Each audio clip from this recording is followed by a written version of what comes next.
So this is the rebuild of my 1970 Jaguar XK engine for my CCC Challenger. There's lots of different pieces in here, some shot well, some not shot well. This is obviously the cylinder head as I'm going through, taking out all the valves, making sure everything is done. The dismantling of the cylinder head was relatively simple. Taking out the old valves, measuring what was in there, finding out what and if there were any damages. Reassembling after lapping in, etc., doing all that kind of work was very important. Here I'm using a really good valve spring compressor, which is essential because of the way the head is built. It's quite a difficult head to get into. I replaced all the exhaust valves just as a matter of course because they burn over time, and the inlet valves I lapped in. So I lapped in all 12 exhaust and inlet valves. Yeah, so there we are with that. Now here I am showing you how I do a single collet, and it's using the assembly grease to put the collet in and stick it to the shaft on the valve. Yes, I look in the workshop, there we are. And now we are switching from inlet side. We're looking at the inlet side here. You can see I'm using the Permatex assembly, engine assembly fluid. And we're going through now and assembling on the other side of the valve train. So just whistling through here. I also put in new valve springs, the full spring set, and it was a spring set that's a higher performance because I have a high lift set of camshafts in there. So you can see now here I had to replace one tappet bucket because it was worn beyond shimming. Here you can see the back side, each of the valves lapped in. The exhaust valves obviously are black, and that's how that was done. Now to check valve clearances, it's a pain in the butt. You have to put the camshaft back on, you have to torque it down, you have to rotate it, you have to make sure that it's all in and everything is good, and then you measure.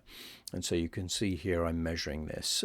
Unlike the standard measurements for the camshaft, what I am doing here is setting inlet and exhaust valves at 10 thou.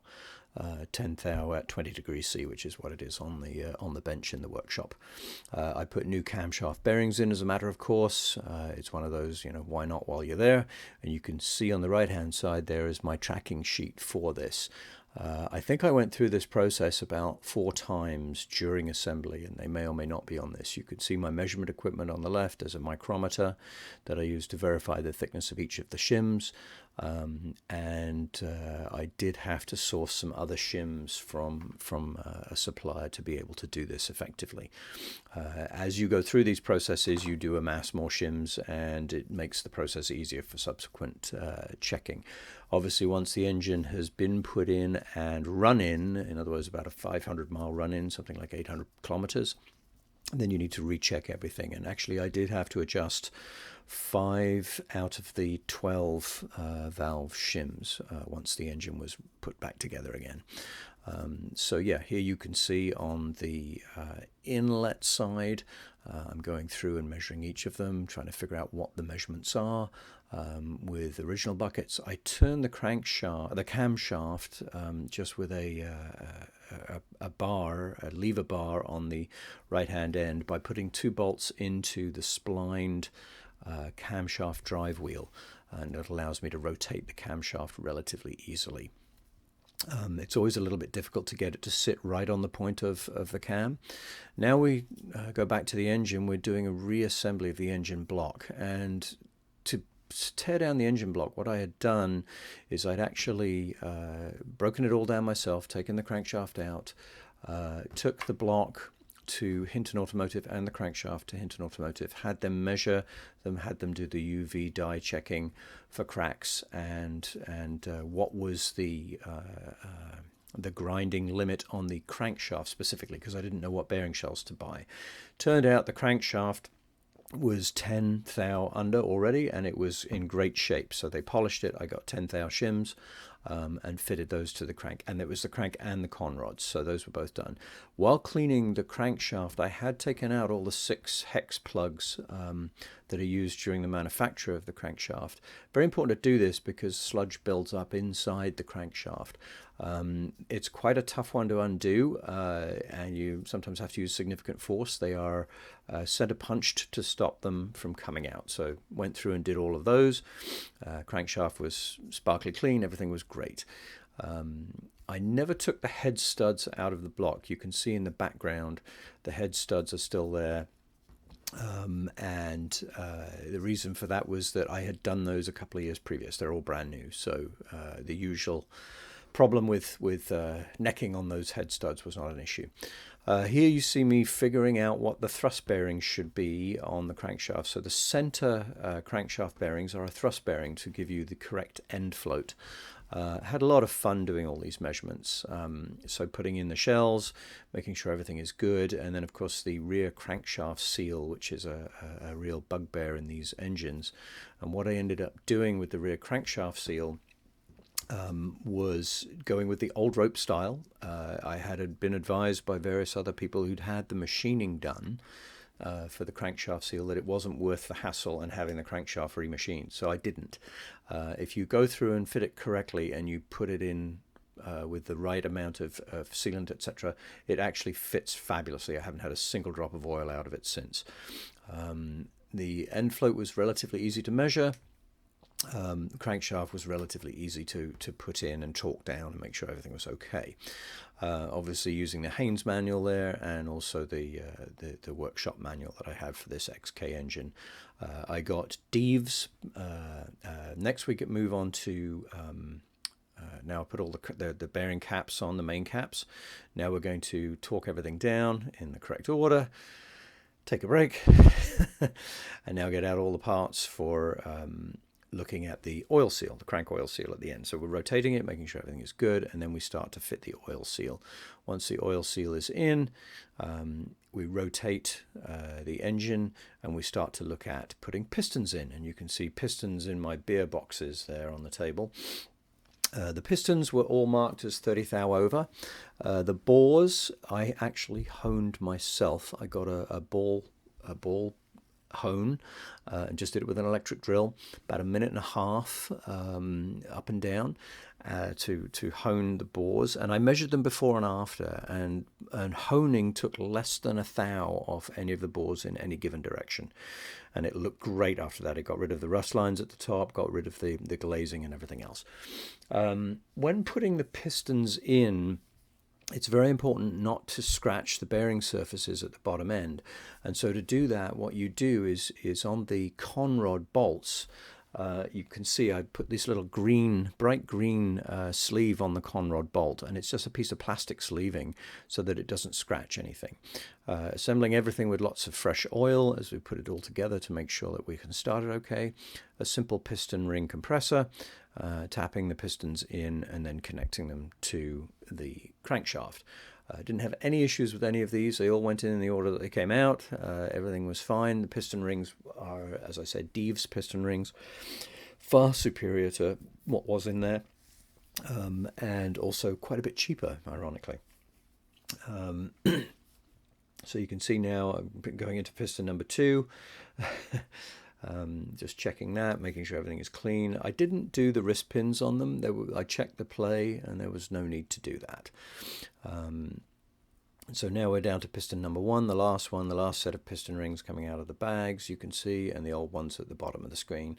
Piston ring compressor on there, oil on the sleeves, and the plastic on the bearings, and then that's piston number 1 going in and being done up. So now rotating the crankshaft, making sure everything moves. Now we move on to the front end of the engine, and we're looking at crankshaft drive for timing chains. So there's crankshaft for the timing chains, and I had a problem getting that crankshaft gear back onto the crankshaft. It had been butchered previous lives, etc., etc. So I used a small piece of high-grade emery cloth, sort of 600 emery cloth, just to bring it down so it would slide nicely on. You see the dial gauge, so that I'm absolutely sure that I'm top dead center with those pistons. Very important to do that. That's what the dial gauge is looking at in piston number 1. And when you're at top dead center, you set up your timing for the distributed drive cog. Again, something that is quite difficult to do and requires a lot of patience to figure out how to do it. But you can see I'm slowly starting to put all the distributed drive cogs, the front oil thrower and the oil seal on the crankshaft. And then after those pieces, we're going to move to the timing chains, timing chain tensioner, upper and lower timing chains, etc. So here you can see I'm starting to position the timing chains. I actually ended up holding the camshaft drive wheels with zip ties just to hold them in approximately the right position, because it was quite difficult to do that. The captive bolts and spacers were a bit of a challenge to fit, and you can see that's what I'm fiddling with in those few shots. Now we've got the timing chain on there. We're starting to fit the front oil seals and oil thrower, etc., onto the crankshaft. I can still see those on the table. Cup of tea, cup of tea, cup of tea. Going through some stuff, checking on the on the measurements. Did a lot of measuring on this engine, and it was very insightful to know where the engine is now baselined. And so for any future rebuilds, it will be very easy to specify what needs to be there if anything needs to happen.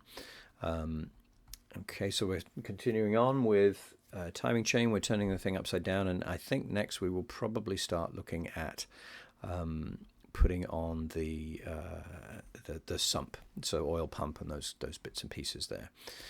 What I'm seeing on the table there is a new oil pump. It was a high capacity one.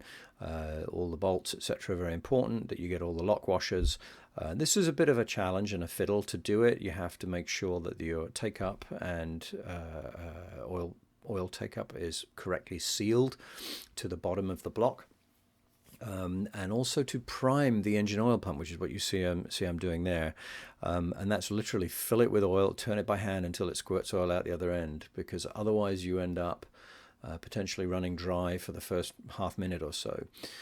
Here I'm using blue hematite or Permatex to seal up the oil take-up parts of this as we put them on. And yeah, once the oil pump is connected, we start looking at front and rear oil seals, and then we actually get a chance to button up the bottom of the engine. But you can't do that until you've put the timing cover on.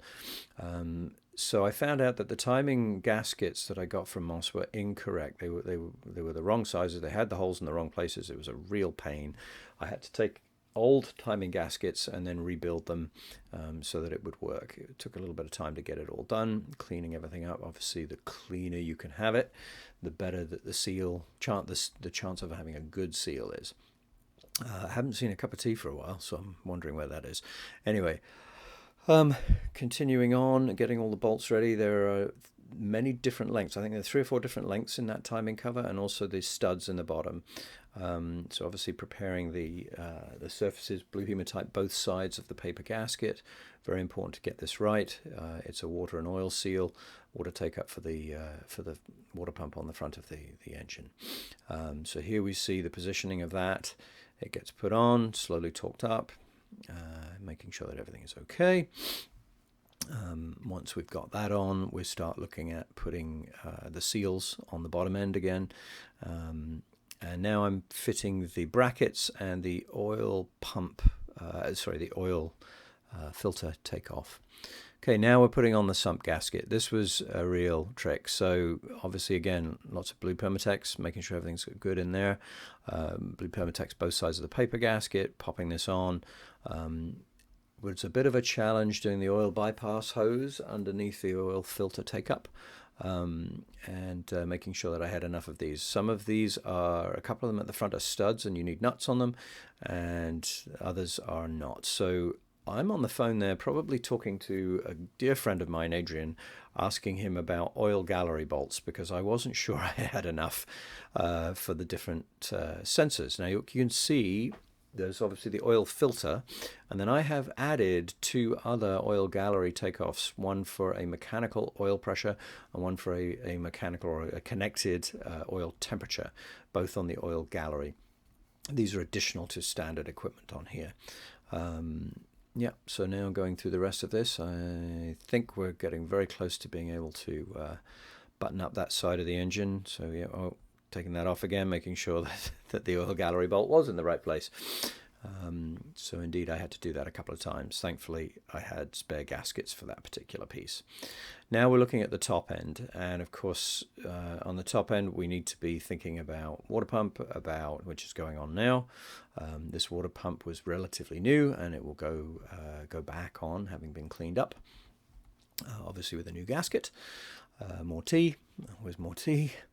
And then we will probably move on to cylinder heads. At the moment I'm cleaning up the old water pump. It did have some corrosion on it.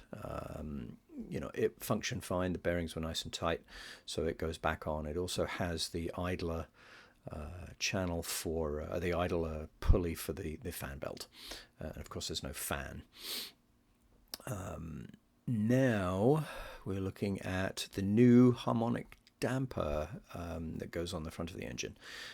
So this is something that was very important. It needed to be cleaned up, and so it's going on now. It's a nice tight fit. Then you've got the cone and the keyway that go in the front to make sure that everything is driven and continuing. Yep, there we are. We're just now going to try to tighten it up and turn the engine and put the locking washer on there. Yeah, there we go, turning the engine, making sure everything's good. And of course with no cams on, it doesn't matter at this point, just making sure that the cam follows at the top of the engine there, rotate okay. I may be looking to buy some things online. So putting on the fan belt, making sure that's all good, cleaning up cylinder head. Okay, so cylinder head has already been pre-done. Obviously cleanliness most important, and no gasket material. You have to put on a gasket. Obviously that gasket went on. I put the cylinder head on by hand. It is quite heavy when it's fully stuffed with everything, and wiring the two cam drive wheels together allowed the cylinder head to drop on quite easily. Again, probably phoning Adrian asking for advice. Slowly putting in all the head nuts and bolts. There are 4 underneath the front end of the head, and then obviously all the rest at the top. Torquing them in the right order, making sure everything is taken care of. As we're torquing it down, the cogs are getting close to where the where the camshaft should be. So now it's making sure that you don't rotate the camshafts independent of the engine ever. Because you will drive those lovely new valves into the tops of those reconditioned pistons. So here I am fitting the bolts to those cam drive shafts, and you may see a rag stuffed in there. I have dropped bolts, and then it's a complete tear down to bring it out of the sump again. So don't do that. Put a rag in and it will save your life one time, and if you never need it, great. Okay, so now I'm just trying to do the timing, making sure I'm moving these one cog at a time. I'm using the Jaguar supplied crank alignment tool. You can see it fitting in on the top of the cam there, and we're just trying to find top dead center and make sure that everything is copacetic. Once it's all driving and good, we start to doing another round of adjustment. So getting the cam timing right was a lengthy process. But it's very rewarding once it's done. So once it's done, then obviously you can do those up. You put in the spring clips. The oil breather goes in at the top. I'm doing yet more cam adjustments, which was really quite startling. It looks like it's pretty much done now. The oil breather goes on the front. On the back end of the engine, we've got the cam blanking plates, and now we need to clean up all the rocker cover nuts to make sure that those dome nuts go on in the right place. And I'm fitting oil, the water bypass pipes before I put on anything more on the engine, because they're so hard to get to once you have carburetors, etc. on there. So we're starting to do that now. We've got the cams ready to go, the cam covers ready to go on. There we are, 1 and 2. Cleaning them up, and cam covers are on, and it's back on. It's in the engine stand. It now weighs 3 times what it did as a bare block. I have painted it a matte black. I like that for the block. I haven't painted the head because it's not a special head. It's just out of a regular Mark 1 XJ6. Putting on the cam covers again, blue Permatex hematite each side, making sure everything is in place and in good shape. Removing any old gasket or sealant. Unfortunately, the people who did this before me, the sealant was everywhere, so I had to spend a long time cleaning that out. Popping on these covers, getting the engine ready for finally remating back to the gearbox. The gearbox is a 4-speed with Laycock overdrive. Cam covers look like they're on. Cup of tea, cleaning up, moving, finding space, reassembling the crane, putting the engine on the crane to get the stand out of the way and allow me to access that back end of the engine to put the gearbox back on. So obviously with the gearbox, you've got to dismantle the engine stand because I'm operating in a very small garage. Now it's a case of getting the gearbox and finding the clutch alignment tool, all that good stuff. So what we'll start to see here is I will slowly bring in the clutch and everything else around. So maneuvering different lifting devices. There's the clutch plate flywheel, making sure everything is nice and clean, and paying attention to make sure that the clutch plate goes the right way round, and we're all looking in great shape in terms of which way that should be. The flywheel bolts, and there are 2 dowels that need to go in there too. So boom, do up the flywheel bolts by hand, and then you torque them up, do them in particular order, do them up with a torque wrench. And then finally, once you've done them up with a torque wrench, you need to, there's a new locking ring that's on there. That's why the old one's on the table. Now we're knocking over the locking tabs for those bolts. Here's the clutch plate, just making sure it's all clean using brake cleaner, checking which side it goes. There's the spring plate, clutch alignment tool, doing everything up, looking pretty good. And now we're ready to pop the gearbox back on. So I may be looking at photos or, again, phoning a friend. Getting into the end of this installation now. So you'll see the gearbox will magically appear. There's the gearbox. We're starting to do everything up nicely and getting the gearbox close, and it's all a case of, just jiggy, making sure it gets all aligned. There are 17 bolts that hold this on.